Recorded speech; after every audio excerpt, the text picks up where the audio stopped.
Всем привет, друзья! Сегодня я решил расчехлить свой диск Первого Рима и, смахнув с него пыль, принялся за обозрение модификаций. Как же давно это было, когда я заигрывался в Первый Рим часами, поставив тот или иной мод, который привносил всегда что-то свое. Сегодня же для меня критериями отбора лучших, на мой взгляд, модов стали: во-первых, поддержка мода разработчиками, хотя, конечно, за давностью лет уже мало кто этим занимается, но все же.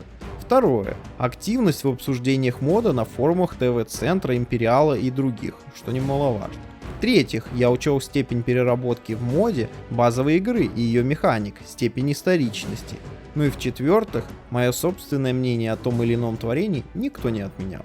На самом деле, из-за игры Hot City в свое время я успел пересмотреть достаточно большое количество модификаций на Рим и Barbarian Invasion. Их действительно очень много, и выбор для меня был сложен. Практически это было так же сложно, как паре римских гусей победить армию наступающих галлов. Однако я все же справился и остановился, как мне кажется, на самых интересных. Пятое место.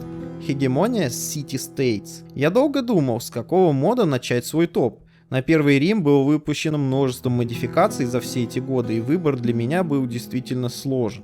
Первоначально я захотел поставить на пятое место модификацию про Трою, однако, вспомнив, насколько просто в ней было побеждать, я решил в итоге сменить кандидата. И поменял я его на модификацию опять же про эллинов. Однако эпоха, освященная в моде, это время греко-персидских войн, когда в Грецию вторгались персидские орды. В то время хватало и конфликтов между греческими полисами, что также было отражено и в моде. Греческие города-государства достаточно сильно различаются в геймплее и выстраивании отношений с соседями. Персы или держава Ахеменидов также выделяются на их фоне, не говоря уже о других государствах. В мод играть интересно, но на пятом месте он оказался из-за частых багов, небольшом охвате карты, а также своей небольшой популярности в игровой среде. Да, и я совсем забыл сказать, что свет версии 1.0 так и не увидела, и развитие остановилось на версии 0.99. Четвертое место. Extended Greek Mod.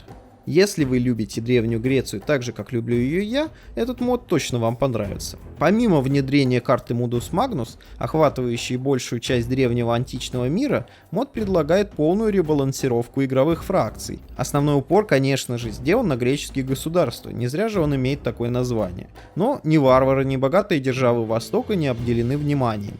В модификацию удалось внедрить сабмод от Дарта, который значительно добавляет интеллекта компьютерному противнику как в бою, так и в кампании. В мод также внедрили новые здания, новые трейты персонажей и тщательно подобрали баланс, поэтому играть в XCGM интересно и хочется перепройти его несколько раз. Создатели мода хотели сделать его наиболее близким по геймплею к ванильной версии игры, но с гораздо большим разнообразием фракций и юнитов.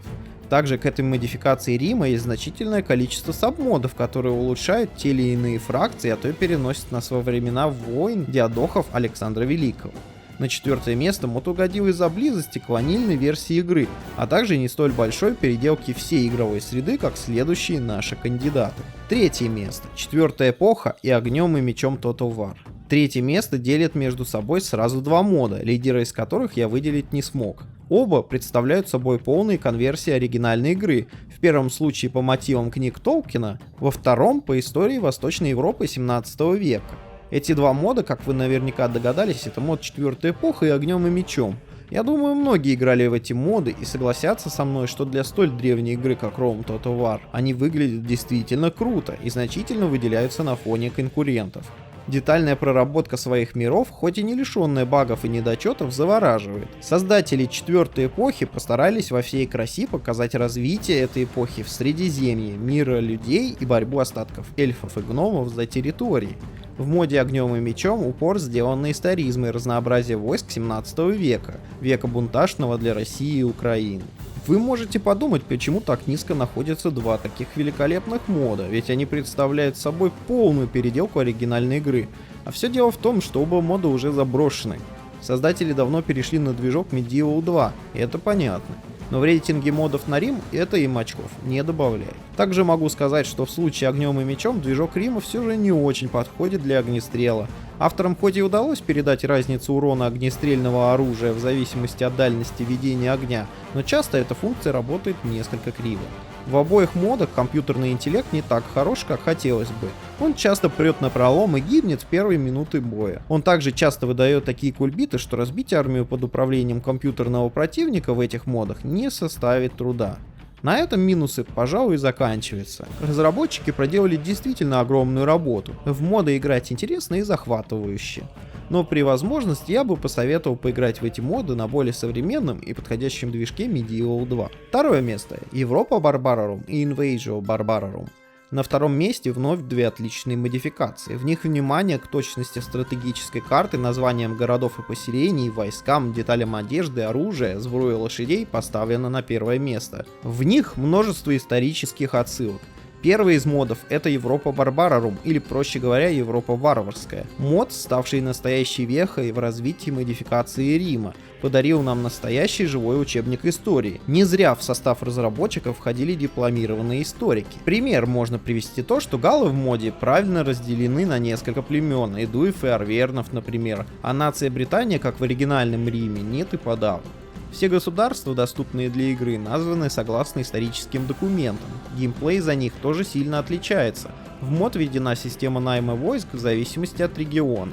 Например, армия огромной державы селевкидов будет состоять именно из тех войск, что характерен для каждого из ее регионов.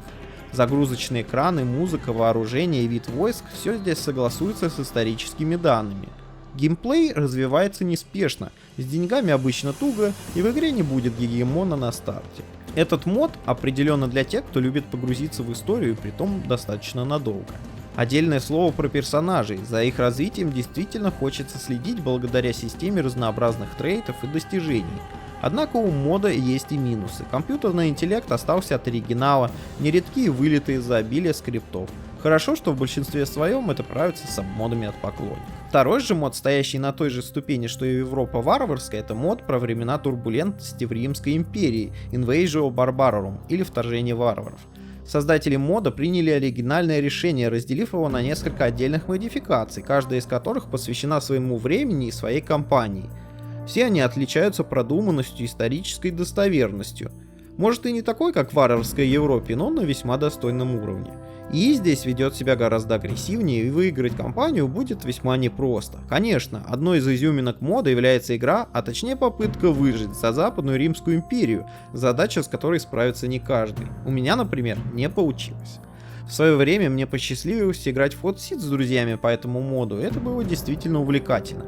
Конечно, не обошлось и без минусов, присутствуют вылеты, да и ставить каждую отдельную кампанию не очень-то удобно. Но можно констатировать, что как и Европа Варварская, мод о вторжении варваров занимает достойное второе место в моей подборке. Вне списка Rome Total Realism. Если бы вам пришлось искать родоначальников всех крутых модов на Рим, кого бы вы назвали? Я думаю, многие назвали бы Rome Total Realism, один из первых модов, затрагивающий почти каждый аспект игры. Авторами двигало в первую очередь желание добиться историзма в игре. Конечно, увидев Амазонок или Египет бронзового века в оригинальном Риме, я тоже несколько обалдел. На данный момент уже существует 7-я и последняя в серии версии данного мода, что говорит нам о том, что, являясь одним из первых, Rome Total Realism все еще имеет множество поклонников. Он может похвастаться отличной картой, юнитами, отполированным геймплеем, но все же ему чего-то недоставало. По моему скромному мнению, в погоне за историчностью авторы немного забыли о том, что игра должна приносить игрокам много фана, а та долгая система развития городов и в целом государств очень затягивает геймплей. Пожалуй, лидер нашего сегодняшнего топа сумел обойти стороной данный изъян. Первое место. Roma Surrectum. Эту модификацию я смело поставил на первое место. Обработано и огранено почти все, что можно было сделать в Rome Total War.